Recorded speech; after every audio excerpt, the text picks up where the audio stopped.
Rebellions are built on hope.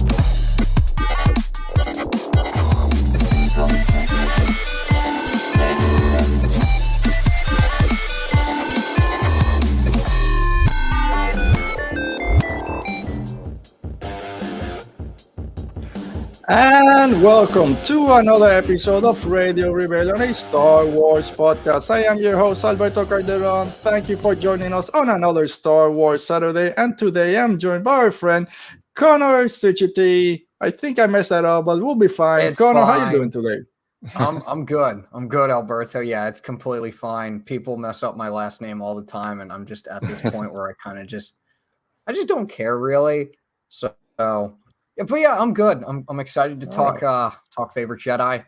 So yeah, I mean, I've been practicing. I knew I was gonna get it right, I thought, and then the bright lights hit me and I messed it up. And I know because I've been there also with people just calling me by other names. So I'm kind of, I'm over it. But at the same time, I also give them a hard time. So just a quick apologies for messing it up. But people know who you are. Thank you for being here. Thanks for having me. Yeah, we've been trying to do this for a while. I think twice we kind of, here we go. And then life happens and we have to reschedule. But we're here today. We made it. I'm going to go ahead from the top and say I've been having some internet issues this morning for some reason. Everything seems to be going from the internet to our house, but from the modem, I guess, through the devices, it's kind of a bit slow. So hopefully for everyone out there, there's no lag or any issues, but let us know in the chat or wherever. But we'll get through this. But Conor, we're just talking a little bit before. You're going to Galaxy's Edge in about a week. Excited about that? Yes, I'm super excited. I remember saying to friends long before we figured we were going to go there, because I'm going there for like my birthday, which is the 2nd of April. And so me and my two sisters, my parents wanted to do something big. And so like, because of this pandemic, we can't really go overseas. So our next best option was, let's do Disney World. And so we're going to Hollywood Studios the first 2 days. And I want to say Universal and then Epcot the next 2 days each, before I fly back to where I'm at right now. And I'm just super excited to go because I'm 99% sure I was supposed to go post-college graduation. But I was a 2020 graduate. Oh, graduate. So plans got messed up. It wasn't really confirmed, but I'm pretty sure it was heavily implied by one of my aunts. Because I'm pretty sure they asked me, and I'm like, yeah, that'd be cool. I'm like, we were supposed to go. Yeah. So it's just exciting to go. I'm super pumped. I'm gonna cry a lot. Oh, I'm sure. Yeah, you gotta record everything. First, let me go ahead and say happy birthday. Thank you. It's my wife's birthday the day after. So April 3rd is my wife's birthday. So I'm not. There's no show next week because that's on a Sunday. I can't be recording on my wife's birthday weekend. So there's no show next week. I'm back this week. I'm gonna take a little break, but very similar to you, my plan for Galaxy's Edge was, I turned 40 in 2020. So my big 40th birthday, I'm going to Star Wars land. That's where I'm going. And then the pandemic hit. So I couldn't go in 2020 either. So went 2021 in the summer, which was a little bit different from what I hoped for, but it was still a great experience. So hopefully same for you. And it just got revealed, 2 days ago, the Cal Kestis lightsaber. How are you feeling? We talked a little bit. You're kind of deciding, are you building your saber, getting Cal's if it's still available? So, like, if I had the money for both, which I might, but might not, I probably would do both. But, like, I'm leaning towards building my own because, like, I've heard that's an experience unto itself. Yeah. That you just kind of don't get.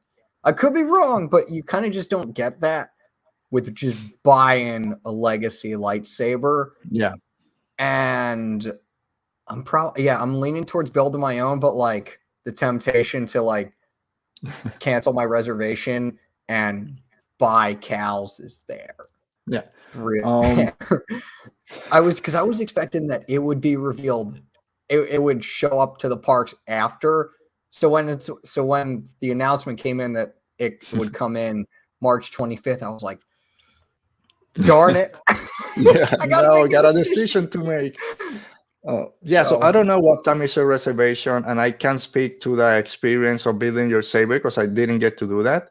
But if you got time to just go into Doc Ondos real quick, look at the sabers, maybe see the Cal in person, and then kind of decide. I don't know, but we'll see. Hopefully you get a chance to do both.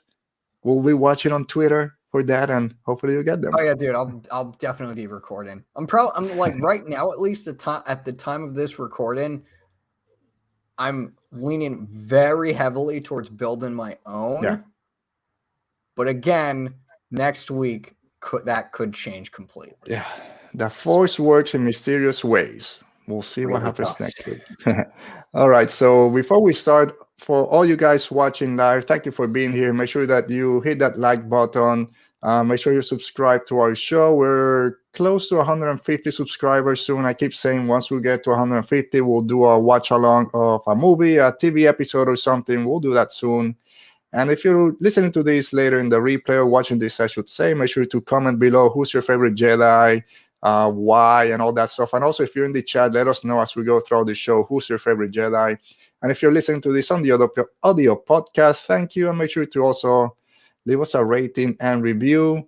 And like we say always, make sure that you help out the Amidala initiative in support of everything happening in Texas with Equality Texas over there, LGBTQ, trans community.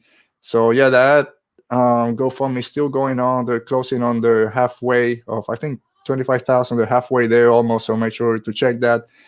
We should have a link to that GoFundMe down in the description of this video.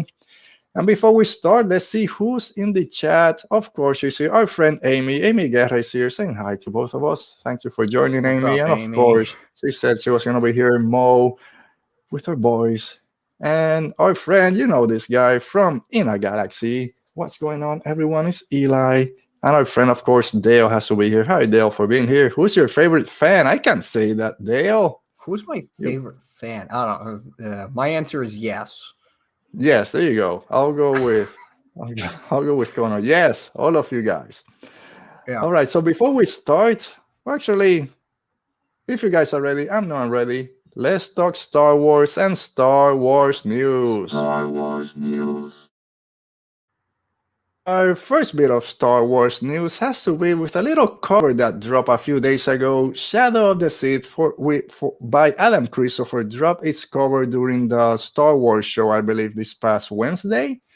And you saw there Luke Skywalker, Lando Calrissian, a mysterious Sith. Kind of looks like Ochi, but it's not Ochi. Kind of has longer hair. Seems to be holding a lightsaber, a red lightsaber, I should say. Conor, before we jump into the cover itself, were you excited for Shadow of the Sith when it was announced? And then this cover when it dropped? There's also a little excerpt. We might talk a little bit about our first thoughts on Shadow of the Sith and the cover. So in terms of being excited for the actual book before the cover, I was pretty excited, not like super excited, because I a sort of promise I'm trying to keep for myself is I'm just gonna probably buy exclusively High Republic books and comics for like the next few years, because A, money, and B, shelf space.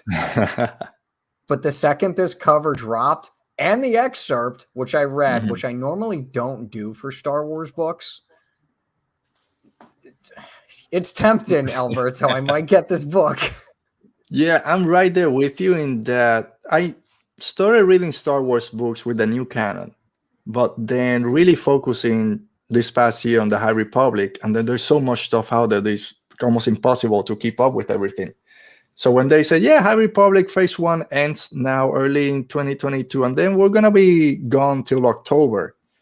So there's like 6-7 months with no High Republic. What are we going to do? And then these 3 books got announced, Padawan, Brotherhood, and Shadow of the Sith. And I'm like, oh, crap. I need to buy more books. And there's a few I'm kind of being, I don't know. But Shadow of the Sith, when I read the kind of the description of what the book was going to be, that really intrigued me. And then Discover knocked it out of the park. And yes, I'm getting this book when it comes out June 26th, I believe. And you mentioned an excerpt. And like you said, I stopped reading excerpts probably about 2 years ago. I used to read them and then I decided I just want to go in fresh and not know what's going on. Well, this excerpt dropped and then it got spoiled for me. We're not going to spoil it here just in case people out there haven't read it. But sorry, okay, of course, Eli has to correct me. June 28th, not June 26th is when it comes out. Thank you. Yeah, I know, Eli. All right, so he just wants to come back to the trivia. Well, I'm going to talk to you about that in a minute. But anyway, so the excerpt drop. I know what happens at the end. A very big reveal that I wish I didn't knew, but without spoiling anything. Well, take us through your experience reading that excerpt. And I'm hoping it's early on in the book. So even though I know what happens, I hope it's early, which I think those excerpts are usually pretty early on. But what were your thoughts going through that excerpt? So going through it, I was not 100%. Just like this entire week, I said it in the pre-show, but just this entire week, my body was just not cooperating with me for whatever reason. Yeah. But I'm pretty much good now. So when I went through that, I wasn't really like picking up on a lot of things. Mm-hmm. And then I got to the end and I was like, wow. Like it was one of those moments in Star Wars where it was just like you get to it and it's just instantaneously holy crap. Yeah, it was pretty good. Yeah, everyone that's read it and then just posted it online is how it just almost changed their life just reading those few paragraphs, I guess. So I don't know. I might cave and read it, but I'll try to hold on. So I was thinking about it this way yesterday. It's like I watch movie trailers. I don't mind watching movie trailers. It's an excerpt, kind of like a trailer for a book. So maybe I should read it. I don't know. It's a good way of looking at it. Yeah, right. All right. So our friend also, Oti's here. Hi, Oti. How you doing? One of those strange weeks when, he's not one of our guests, but he'll be back soon at some point.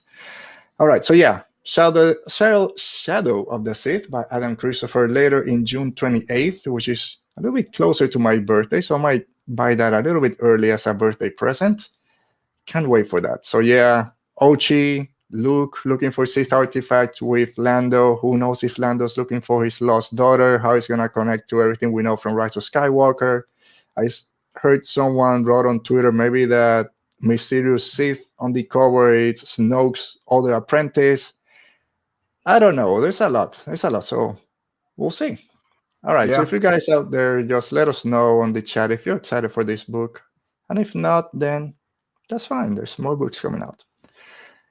But the reason we're here today with our friend Conor is to talk Jedi and our favorite Jedi. So let's go ahead and talk some Jedi.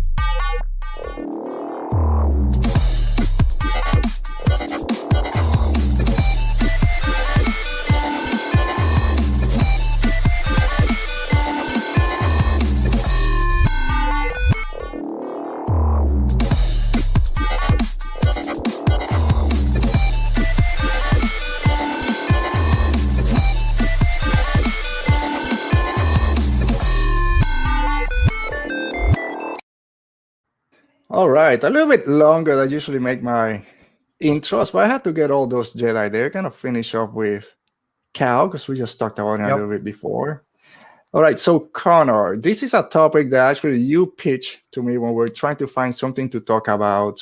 You pitched, let's talk about favorite Jedi, and I've talked about some of our favorite Jedi, Master and Apprentice pairing here in the show. We haven't talked specifically about our favorite Jedi, so I wanted to ask you, what is it about that Jedi that calls to you? And then what are some of the characteristics, I think, or what do you look for in a Jedi that makes them connect with you? So this is a sort of twofold question for me, because it really the two, we're getting a Yoda. He's one of my favorites. He's in my, I think he's in my top 3 overall. or top Ooh. 4 overall Star Wars characters. I love that little green hermit. Little green friend. When it comes to what makes a Jedi so awesome for me, I got to go back to Fallen Order and the High Republic, because Fallen Order really helped me get into the Jedi as an individual, and High Republic really got me into the Jedi as like an as an organization. So when it came to Fallen Order, that was really my first, like, not big Jedi story that I got into, but like my first, like, I don't know what the right word is, but I really just got a lot out of Jedi Fallen Order as a Jedi story that I never really got from like the prequels or any of the other stories before that, release order wise, not chronological wise. And so just seeing Cal's journey, as he reconnects with the Force, he confronts his past in the form of the dark vision of Master T'Pol, his own master that he sees get killed on the cruiser during Order 66, which I really liked. And I will say, before, I didn't like his death. I mean, okay, his death was really I liked well Order 66. done. Yeah. That's what people are going to take away from this. Yeah, I like Order 66, actually. No, it's just, I remember going into that game, I thought for some reason, we're going to see Cal at the temple during Order 66. Okay. So, like, the fact that they did it on the cruiser, and that the fact that they were going to go to Megiddo to help out Ki-Adi-Mundi was just, wonderful. Yeah. Wonderful tie into Revenge of the Sith. But just, I think just sort of his character being so unique for who he is as a Jedi. You know, we've never seen a Jedi really gradually reconnect with the Force in a way that he does. He's pretty confident in himself throughout his journey, and that's something we don't usually see. It's most Jedi are pretty unsure of themselves at the start, through the middle of their journey, and then by the end of it, it's like, I'm pretty confident in my abilities as a Jedi. And with Cal, it was the exact opposite. And it's just such a simple switch. Yeah. That's just also super unique. And his master, Jareth T'Pol, I also really liked his sort of unique philosophy on the Force, and just like how he viewed it, and just how we saw his view of it in those in the flashbacks, in those training sequences, which were just really, really good. I think honestly my favorite one probably has to be the Force Pulse scene, because it helps remind Cal like that the Force is really connected to him, both within him and around him. And I think that's just probably the biggest reminder a Jedi can have during their journey, is that like whenever they feel, if they ever have a crisis of faith or what have you, I think being reminded that the Force is within everyone and within everything, and that like you're connected to it, I think just helps them sort of form a luminous bond with it that like doesn't really happen with many other Force users, mainly Sith, because Sith they try to use it as a tool. Yeah. So was it surprising to you how a video game character, or a video game story, I should say, connected not just with you, well, with so many people out there that gravitate to not just Cal, but with the second sister, and how much everyone kind of connected with that story? Because a lot of people say, yeah, it's a video game, whatever. Yeah, it's canon, but the movies and TV shows is what counts. But this is a character that kind of transcended. In myself, which haven't played the video games, I watched the whole cutscenes because you told me once. I think when Mando Season 2 was coming, we were speculating about what Jedi is going to come to save Grogu. I think you tweeted at me, hey, just watch the cutscene so you know more about Cal. And just watching that, like, oh man, this is a great story. Did it surprise you that a video game story kind of just took off for basically all Star Wars fans? I've never seen anyone kind of talk bad about Cal or anything in that game. No, me neither. And it kind of surprised. Actually, no, it doesn't surprise me. Honestly, yeah, kind of. Like I knew. So I will say the top, I think, three things, the top three predictions I had. No, top four or top three. I can't remember. But I had like 3 to 4 predictions before the game released. And it was one of them was like, I didn't really, for some reason, and I don't know why I didn't think this. I don't know why I thought this. I didn't think the story would be as character driven as it is. I don't know why I was thinking that in like September of 2019 or whatever. And so this is like one of the most character driven Star Wars stories I think we've gotten because,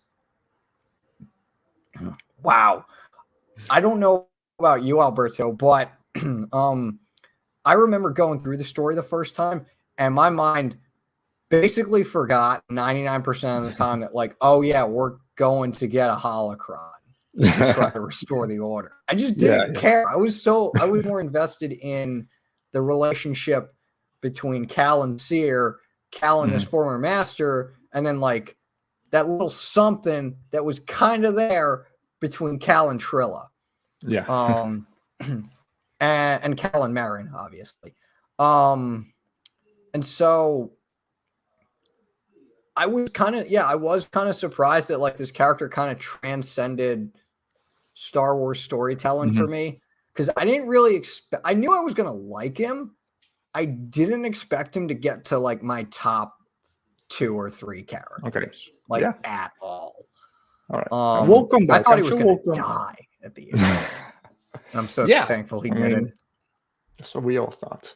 All right, I'm sure we'll come back to Cal. And let me say hi to our friend Harris is here. Hi, Harris. Thanks for joining us. And our friend Emperor Holocron is saying that Jedi Fallen Order is the best Star Wars content since Revenge of the Sith. And I know a lot of people think that way. So, again, this, not just his story, but the whole game, the whole story kind of just transcended everything.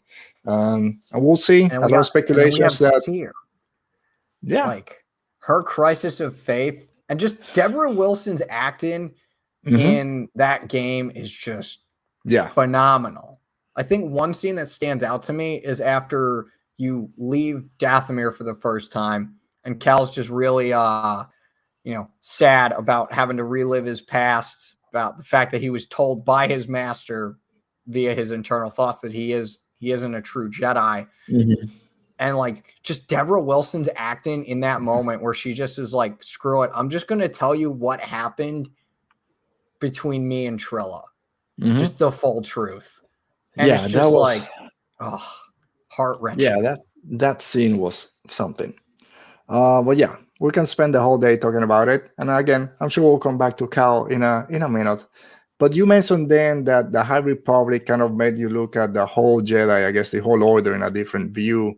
And I'll give you a chance to expand on that. But I'm kind of right there with you. I'm said so much how the High Republic right now is kind of my favorite era. And the Jedi inside the High Republic might be some of my favorite. But it's all because how they all connect together and what the Jedi Order at that point were. Because, in the movies, we see the Order, but not really. Just sitting around in the council, a few holograms here. A few holograms. Yoda's doing his stuff over there.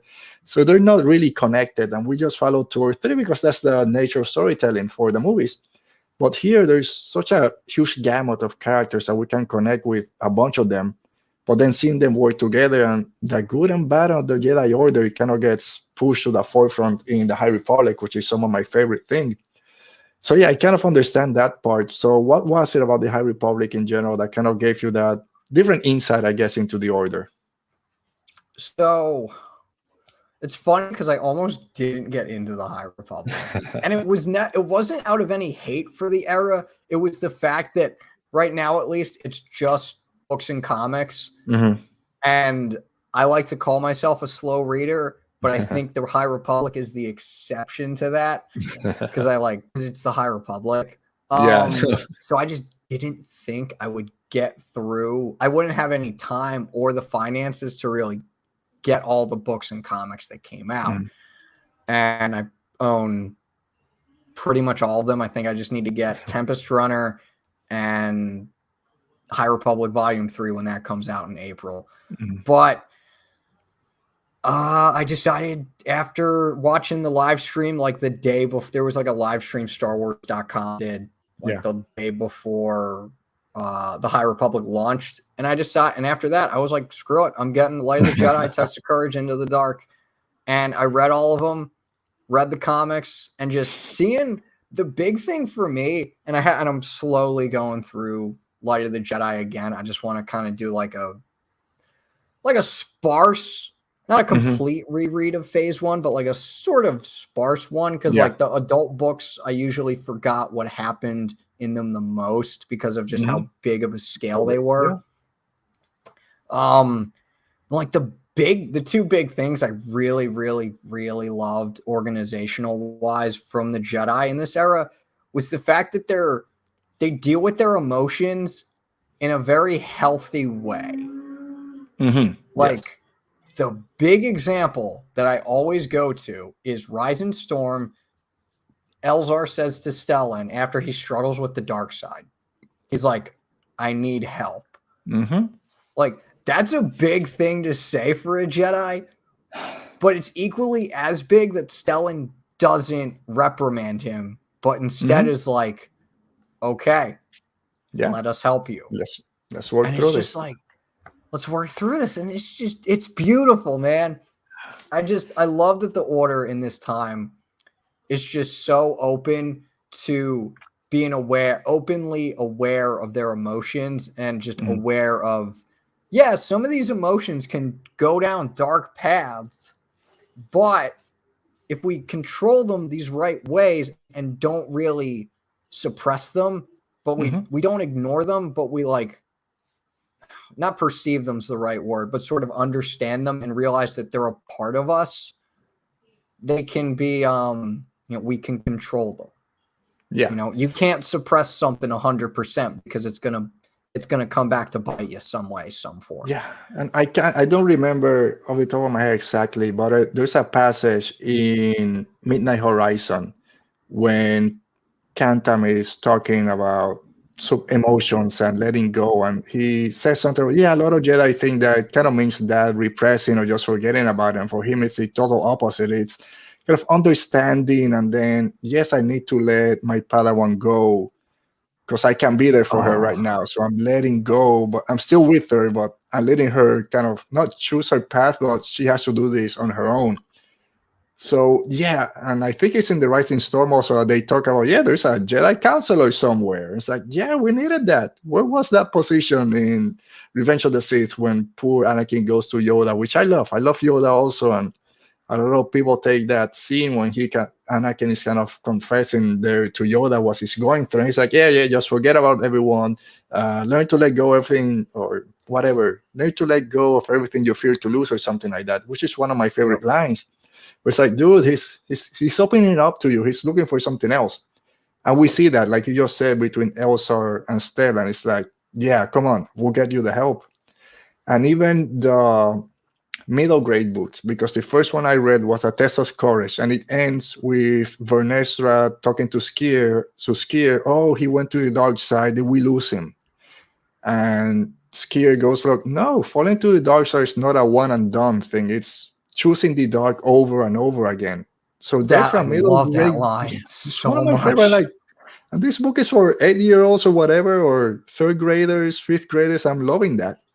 And then everything with Light of the Jedi, Rising Storm, Into the Dark, which is my favorite. We'll get into that. But the way the Jedi here view their emotions, view their relationship with attachments, good and bad, because one of the things I love about the Jedi, High Republic, is that some Jedi understand that the way they connect to the Force is different than what the Jedi Order might be telling you. Like, attachments, depends how you look at them. Because on one end, the Jedi Order tells you, someone died, they're one with the Force, but we gotta move on.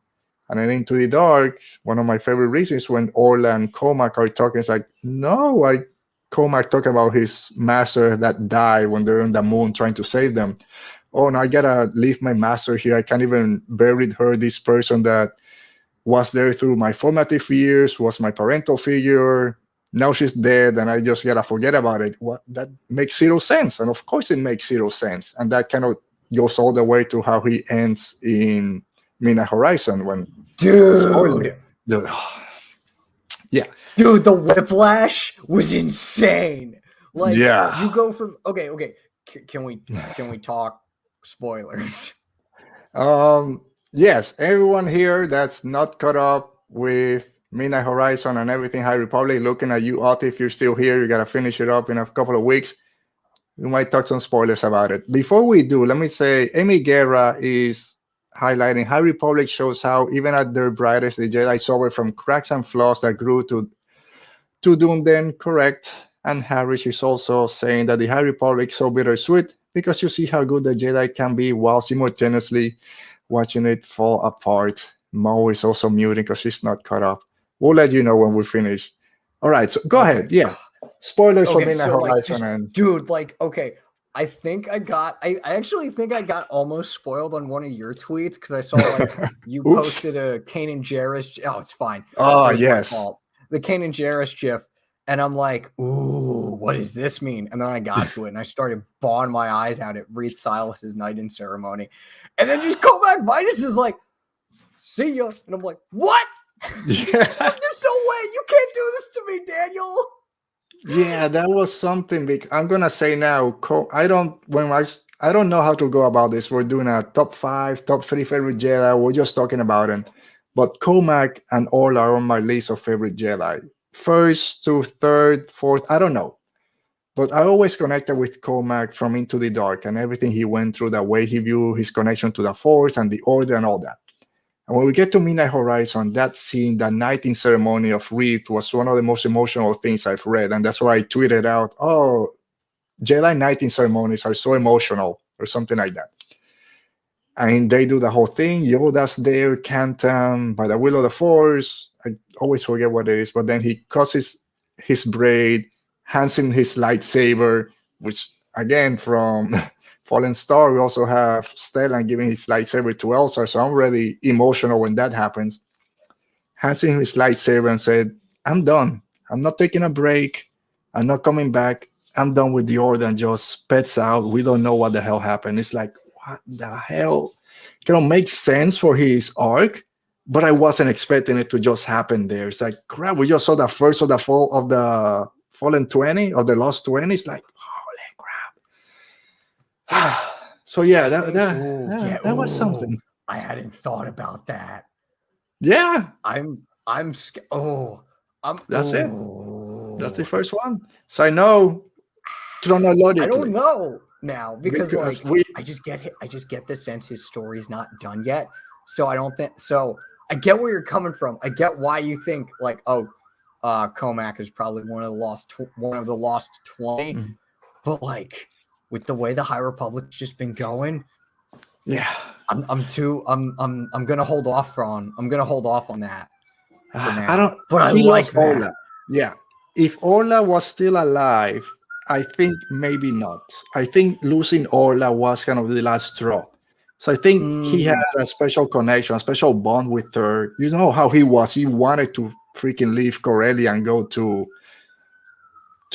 help her in the Fallen Stars. He felt that something was wrong. And so now when Starlight Beacon falls, he lost Orla, he lost that connection. Someone I think he could really be open with. I think that was the last straw, and he's gone and he's not coming back. Hopefully I'm wrong, because I lost Orla, which was one of my favorites. Now I lost Comac. If they touch Vernestra, I'm done with the High Republic. But I think he's gone. No, like I'm with you. I just think that like I wouldn't be shocked if we get some more story with him in phase 3, which I hate that I'm saying in phase 3 and not phase 2. I know that's yes, we're gonna be like a year and a half till we get back, I think, to those characters, and it's gonna be hard.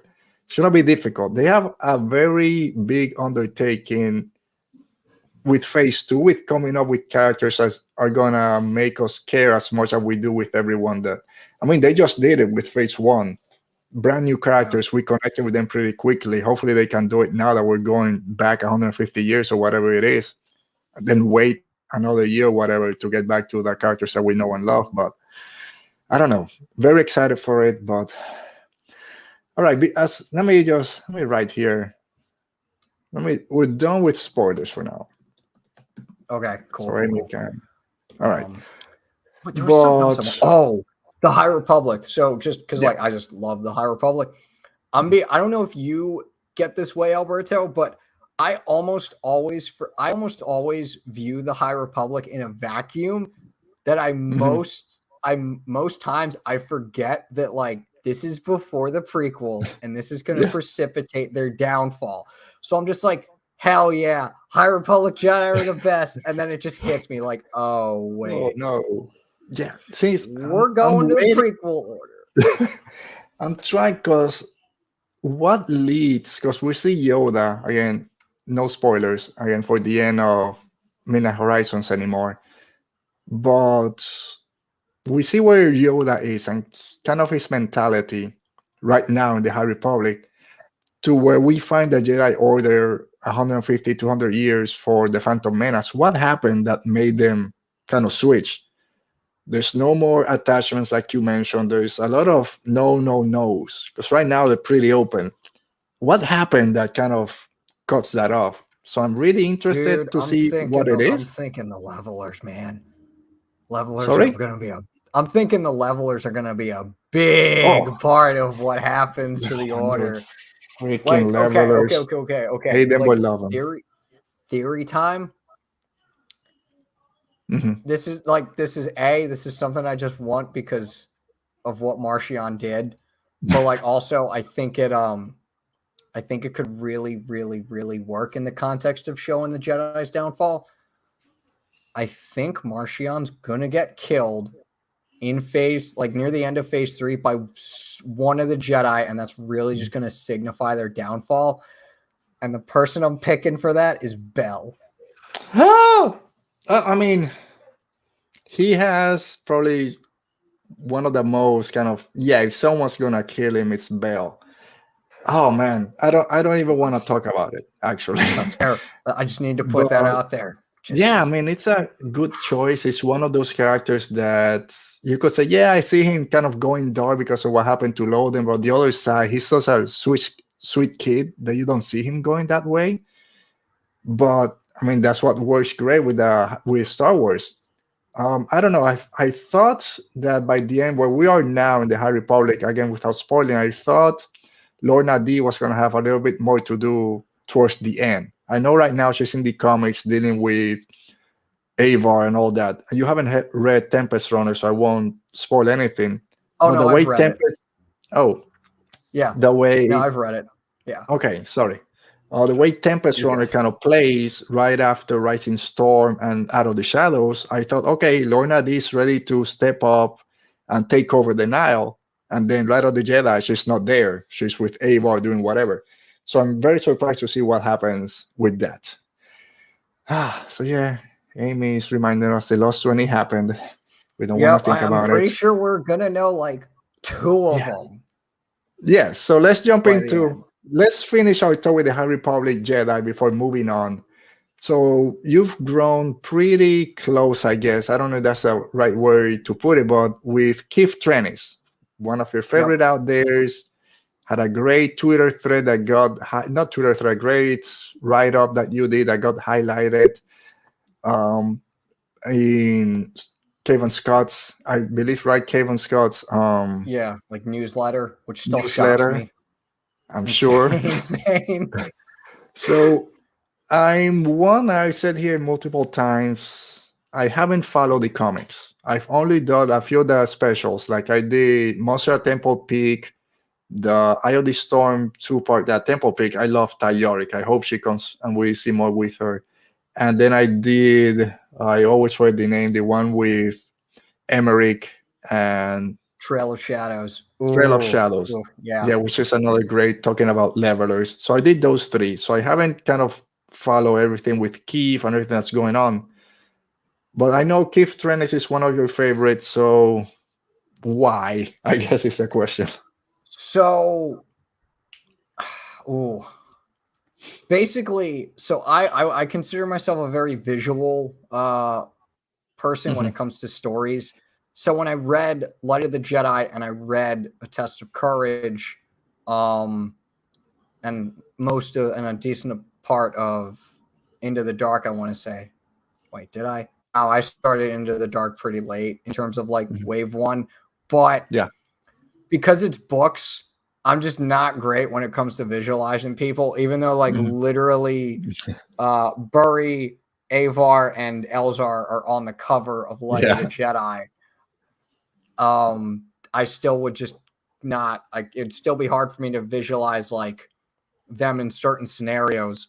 So when I read issue 1, and I maintain that issue 1, honestly, issue 1 of the main High Republic comic for phase 1 is, to me at least, the best introductory issue and probably the best single issue of Star Wars storytelling.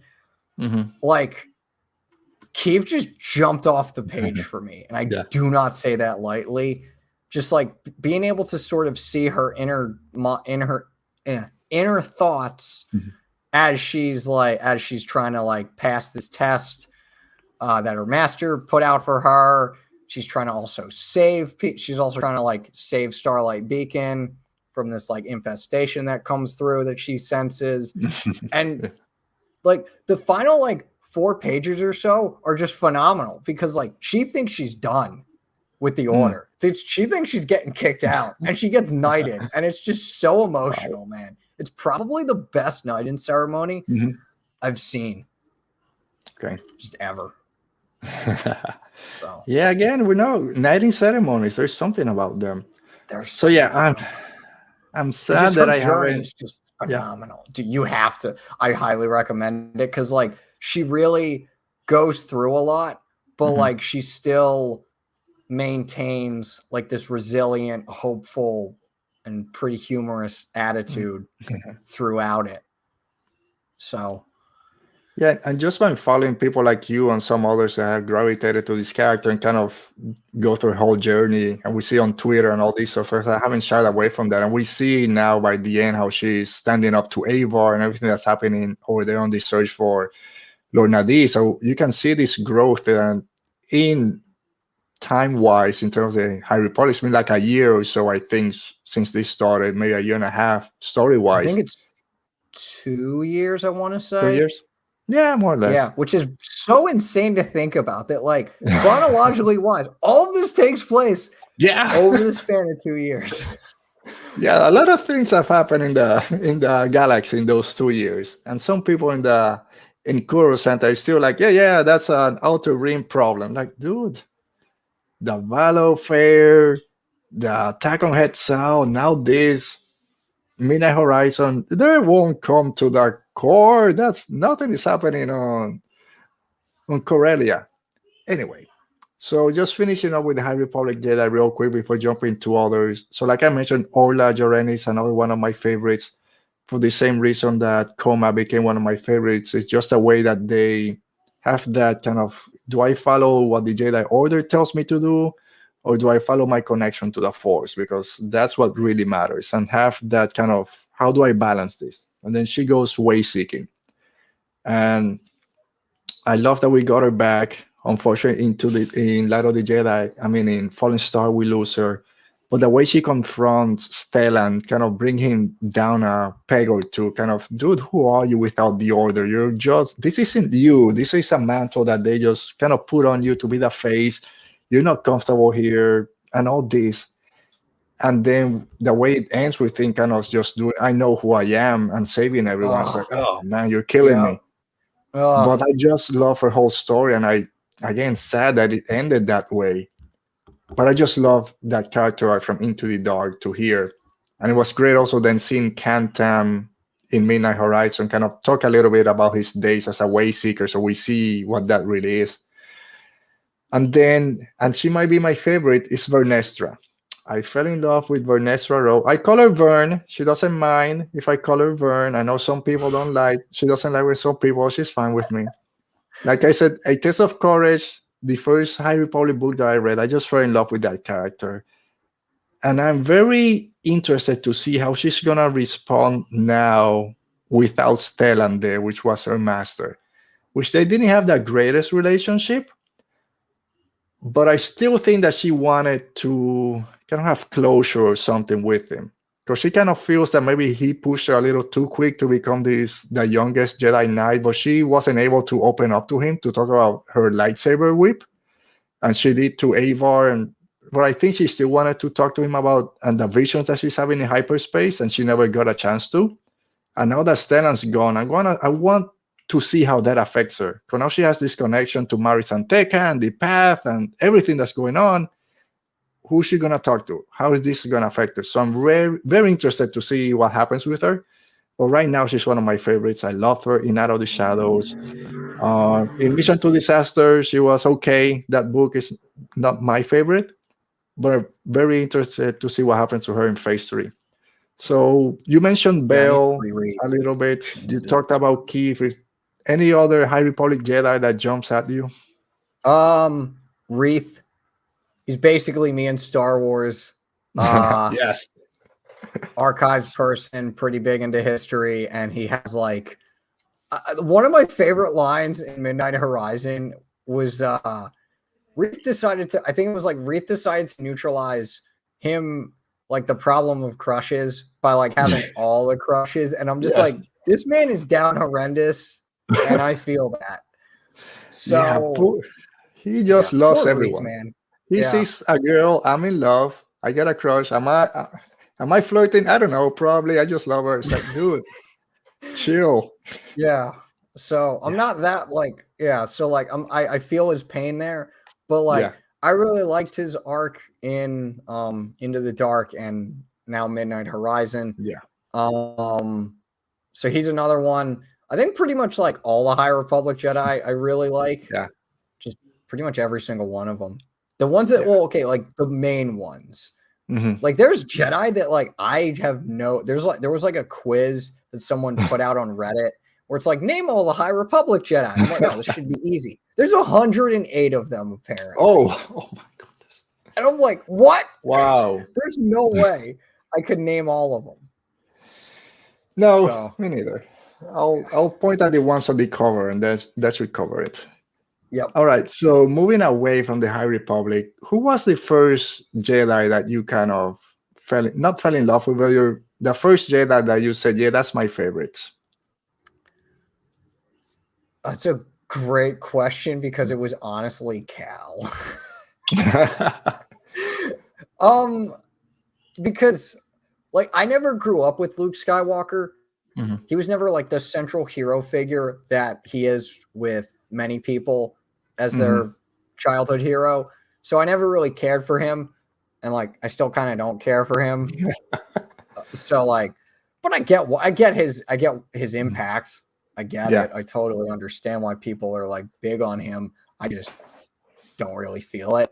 So yeah, I just was like, from what I can remember, probably my favorite Jedi was Qui-Gon. Yeah, no, I think Qui-Gon was always my favorite because A, it's Liam Neeson, and B, he had my favorite lightsaber hilt design before Fallen Order because like Qui-Gon's hilt is just so simplistically awesome. Yeah. I just love the look of it. Mm-hmm. And so I never really, as a kid, I always just cared about the big action scenes. I never really cared much about like the philosophy of the Order. So it's just interesting going back and viewing Qui-Gon, I almost said Obi-Wan, in a sense Obi-Wan, but like mostly Qui-Gon as like a sort of maverick of the Order.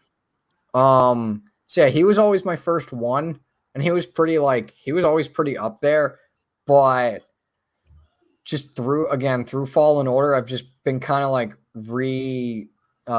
revisiting the Jedi of like the prequels and everything. And it's like, do I really like, I really like this character now that I kind of know what their headspace is. Yeah.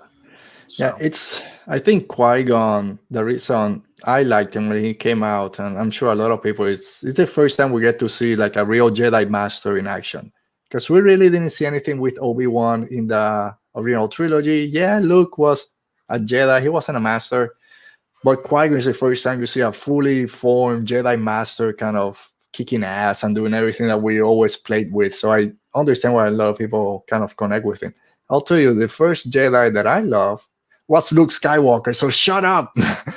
No, because he was the only one, right? Yeah. So I'm was born in 1980, so of course the original trilogy was my Star Wars when I grew up, and he was the only Jedi, so I kind of gravitated to him. So every time someone would ask, "Oh, are you a Jedi or a Sith, light side or dark side?" I would always go, "Oh, I'm a Jedi, like my father before me," because it's a great line, and because Luke Skywalker was the only Jedi. So that was my first kind of favorite Jedi. And then the prequels came out, and yeah, I liked them, but they didn't kind of reach Luke Skywalker status. I don't know what happened. Probably 5-10 years after they came out, Kenobi just kind of took off, and then he became my favorite Jedi in general. So right now, Kenobi is my favorite one, followed closely by those High Republic Jedi. But yeah, Luke Skywalker was the first one, but then thanks to everything, rewatching, I guess, the prequels and with the Clone Wars, then Obi-Wan Kenobi became that guy for me. It's no longer Luke. Now I see all the flaws that he had. Yeah, the whiny kid or whatever. So I don't know. There's something about Kenobi that gravitates, makes him my favorite Jedi. He suffers a lot and still goes to the light. Everything that happened in the Clone Wars, of course, losing Qui-Gon first, losing Satine, losing Anakin, and then the battle with Maul in Rebels, which is one of my favorites. And then he just holding him at the end. Hey, I got you, bro. Don't worry about it. Something about Kenobi just kind of got ingrained in me, and that's why I'm so excited for this show to come out in a couple of months. Well, yeah, if I have to go talk about original trilogy a little bit and prequels, I guess Luke used to be that first one, but then he probably just gone down to probably about 5 or 6 right now. Then Kenobi is that first one. So yeah, that's kind of where I stand.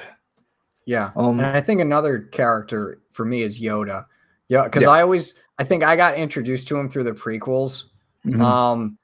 And so I just really liked how as a kid, I was just really a big fan of just his whole like hermit status, but also like the wise old sage teacher, and just like the lessons he has in Empire Strikes Back alone, just everything he says can still be applied today. Yeah.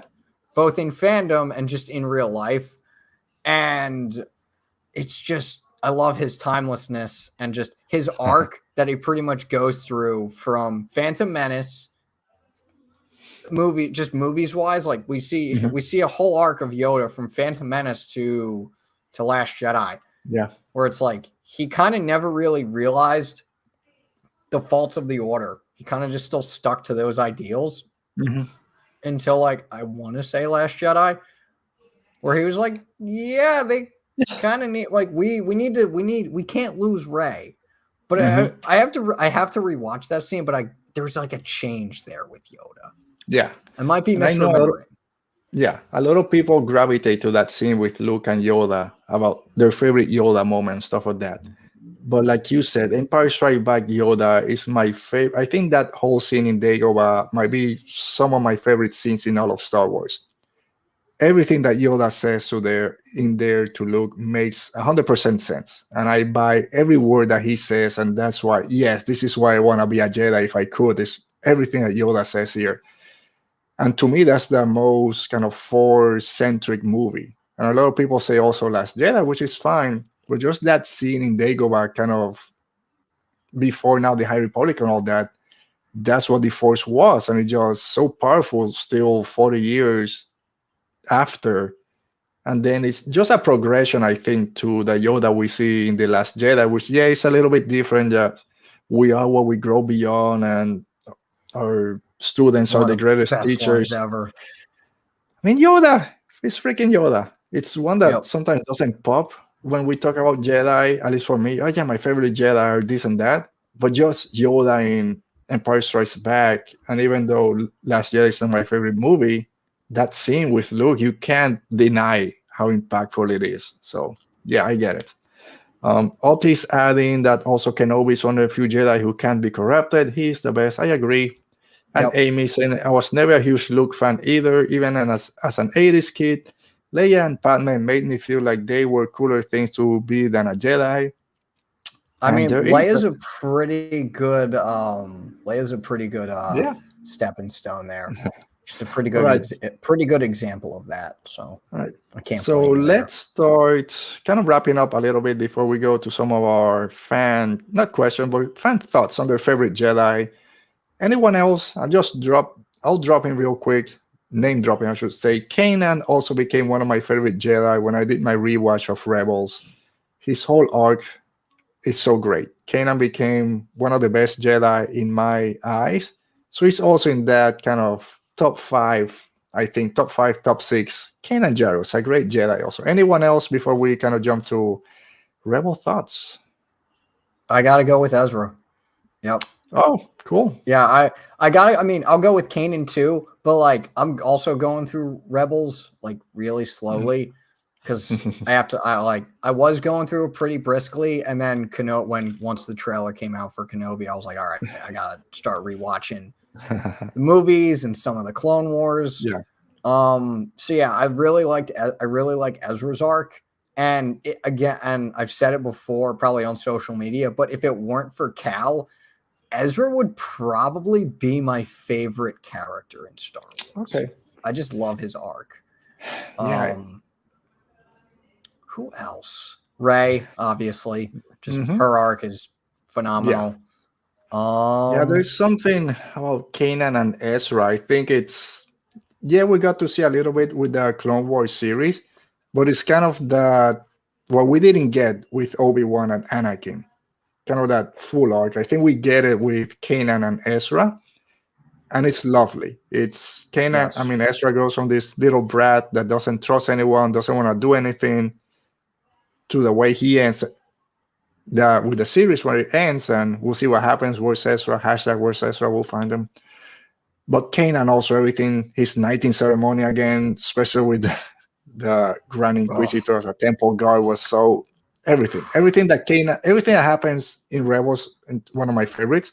Everything that happened with Kanan in the different Jedi temples. Everything that he goes through, there is one of my favorite things in Rebels, and the way it ends, unfortunately, but it's great. All right, so let's move on, and of course, Amy saying shout out to the comics and Depa Bilaba too. I'm sure you agree with that sentiment. Oh, for sure. All right, so let's hear one of my favorite sections of this show. Segments is when I hear from you guys in Rebel Thoughts. You're rebels, aren't you? All the way. Of course, we're rebels. We're called Radio Rebellion. And so I posted a few days ago on Twitter for you guys to let me know who your favorite Jedi are. And we have a bunch of those. So we'll go through them. We'll talk a little bit about them with Conor. And first, our friend at Jedi Geek Girl says, Vernestra is my number 1, I believe, at this time. Talked a little bit about Vernestra. Anything you want to add about our favorite Miriam Jedi? I don't know how I can't pronounce it either. I don't really have much to add about Vernestra. I think, honestly, once I revisit Phase 1 of the High Republic, I'll have, like, more thoughts on her. But, like, right now, I think she's pretty cool. She goes through a pretty solid arc. I really like that she has like a light whip, which just unheard of. So yeah, that's really all I have. One of the things I love about the light whip and the way she deals with it, because she talks about how that's a dark side kind of weapon.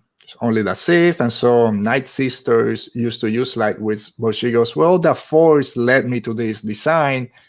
Who am I to judge the Force? I'm like, yes, screw what the Jedi said. The Force told you to do a light whip. I'm with you. Yep. All right. Then Con_R says Cal Katarn from the old. It's a Jedi Outpost, one of those games. Jedi Outcast, I want to say. Outcast, there you go. I don't know. I remember I played those games probably 20 years ago. I've never played them. I may check them out at some point. I don't know much about Kyle Katarn, so I can't really say anything. Like when it comes to Legends Jedi, I really have no foundation. Yeah, so. I know a lot of people love him. I see the name. I think my brother likes him. All right, where are we? So our friend, he was here. Maybe he's still around. Harish at Fruity Monkey says Rey, Orla, and F from Visions. Yes, F gets a lot of love. F is incredible. Oh my God, I might watch Village Bride after this. Yeah. Now So that oh god, I freaking love her so much, dude. She's one of the best Jedi ever. so I like F. I love the way she does a reveal. I love her heels that turn kind of shapeshift when she just goes full on. Village Bride wasn't my favorite episodes. I know everyone loved that episode. There was something about it that I didn't connect with it. But you can go wrong with F. And of course, Ray, we talked how much we love Ray. Great arc. And Orla. We mentioned I love Orla. Our friend Mo might still be there at Jinn My Stardust as canon. Bell said it for that Conor has him killing a Martian Row at the end of High Republic. And head canon, Lyra Urso. Trust in the Force, as Lyra said. What are your thoughts on Bell? I know you talked a little bit about him. I like Bell coming into the Fallen Star. I didn't love him as much as other people out there because to me, he hadn't done a lot. I really love what he went through in the Fallen Star. He was great in that book. Hopefully, we get to see more of him soon. So, real quick, your thoughts on Bell Sedifar? Oh, no, I pretty much agree. Like, he was a Jedi I really liked, but I wasn't, like, chomping at the bit for more Bell Zettifar stories. Yeah. So when we got what we got in Fallen Star with his wonderful story, I was like, okay, this is pretty cool. Like, Bell's becoming a pretty well-rounded Jedi, I would say. And so it's just really cool seeing him form into his own. And again, once I start going through phase 1 again, I'm going to see more of that arc. And Lyra Urso as a Jedi, I totally respect it. I'm totally with that. Yeah. I mean, she had a kyber crystal. I know she used to work analyzing kyber crystals in the great book Catalyst. It used to be my favorite book until Into the Dark came out. And who knows? She knew a lot about the Force, trusted the Force, head canons. That's what we love Star Wars. So thank you, Mo, for that. Our friend Papi at Puerto Rican says Obi-Wan Kenobi, which we all have talked about him a little bit. And our friend Buck, the winner of the Solo Rogue One trivia at Highball 2814 says Kanan Jarrus, no other Jedi really lives up to all the ideals of the Jedi. By the end of the arc, Kanan manages to do it with attachments. And I think that's something that we don't talk a lot because we all, the prequel Jedi era, their faults with attachments, all this. Kanan did it. He was attached not just romantically with, I just forgot her name. She's back there somewhere. But Hera. with Hera, thank you. Yeah. And the crew. The whole Ghost crew, he has attachment with, and he did it. He saved everyone. You can have attachments and be a Jedi during that time period. So anything else with Kanan? I think we covered him already. Yeah, I think that's pretty well said. I just, again, really like his whole arc with that. And I think that Cal's kind of I feel like Cal's kind of going through the same thing, but I don't know. Yeah. So I just get that sense. Yeah, we'll see. Jedi Fallen Order 2 might be revealed in Celebration, is what people are saying. We'll see. And our friend Rachel at Build on Stardust, Ray and Kanan. So Ray, there's rumors, there's a Ray show. Daisy Ridley says she'll always be Ray. How far are we from another Ray story, do you think?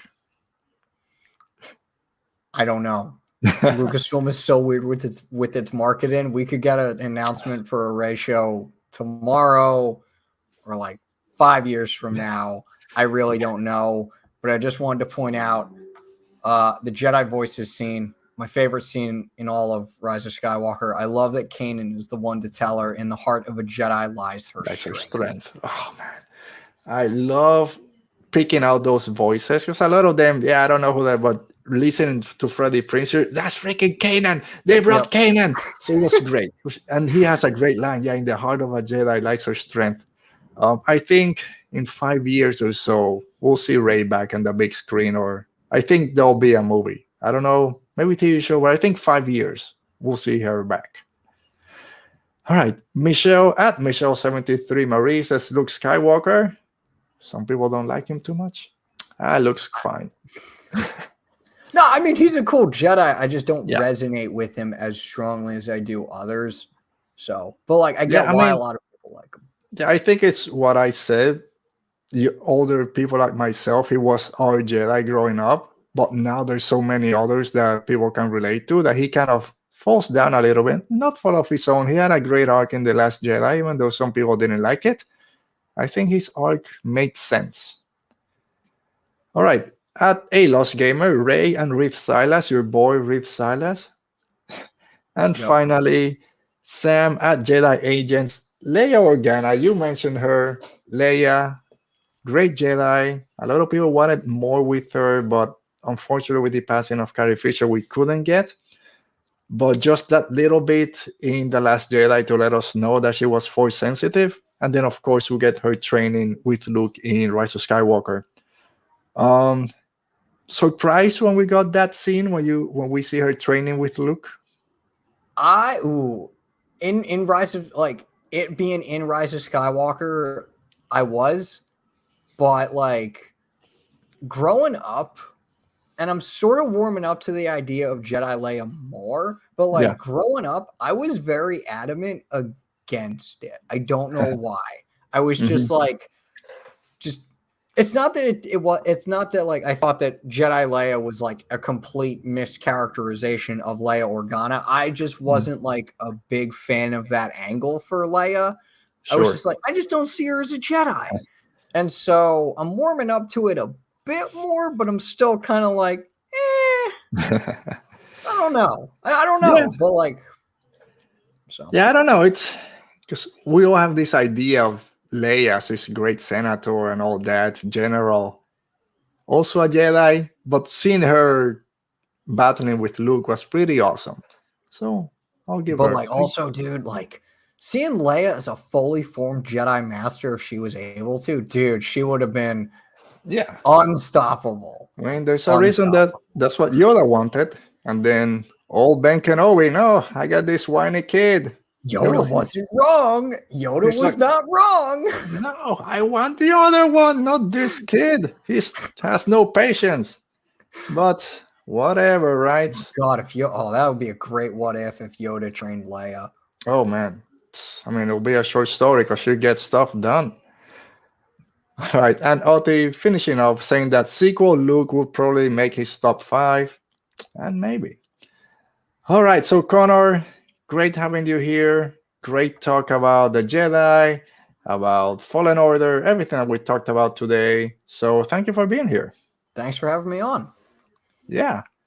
So where can people find you and anything you're working on right now that we can kind of look forward to?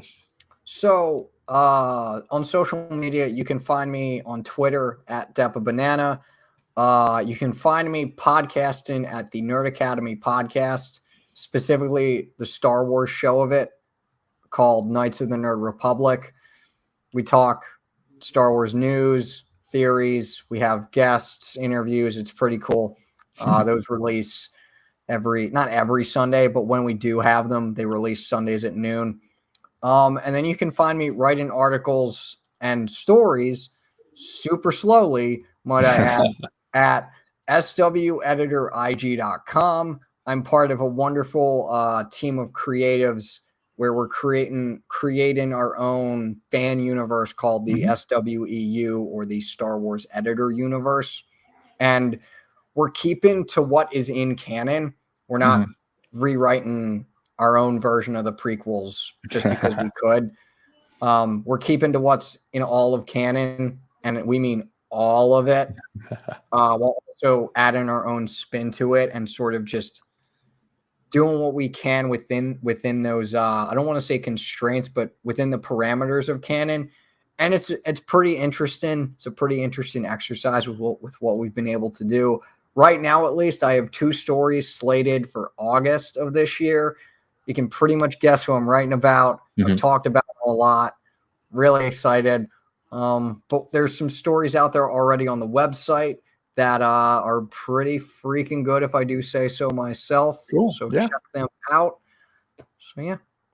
All right. So everyone, make sure to check that out. I'll put links on it below. I think I might have 1 or 2. If not, I'll add them. Conor, I might put you on the spot because I remember we had Eli here, and after our second trivia, Eli kind of threw your name out to maybe want to participate in the original trilogy trivia. Are you down for whenever we do that? Original trilogy trivia. Ooh. Yeah, put my name in. Put my name. All right, there we go. We have one. So I might have about 3 contestants already. Looking for one more. No dates. We'll work on that later. Perfect. Yeah, we had Eli won the prequel trilogy. Buck won the Rogue One solo trivia. We'll do the OT, and then we'll do the sequel trilogy, which OT already put his name in. And then all 4 winners will compete on an all-out Star Wars movie trivia challenge. So we'll see how that goes. Well, that's still at some point this year. We'll do all that. Awesome. All right, for myself, you guys know where to find me. I always say, if you're watching this, you know where I'm at Radio Rebel Pod on Twitter and Instagram. We're here today, like I mentioned at the beginning. We'll be off for the next 2 weeks. Then we'll come back at the end of April with our 99 show, which will be a Q&A. So make sure to start sending all those questions on Twitter. Any Star Wars questions you might have, we'll answer those. Then our 100th episode will be, I think, April 26th, whatever that falls. Season 4 finale, 100 episodes will be a roundtable talking about the phase 1 of the High Republic. We have some great guests coming, so make sure to put down your calendar. And as always, stay safe, be safe, and may the Force be with you.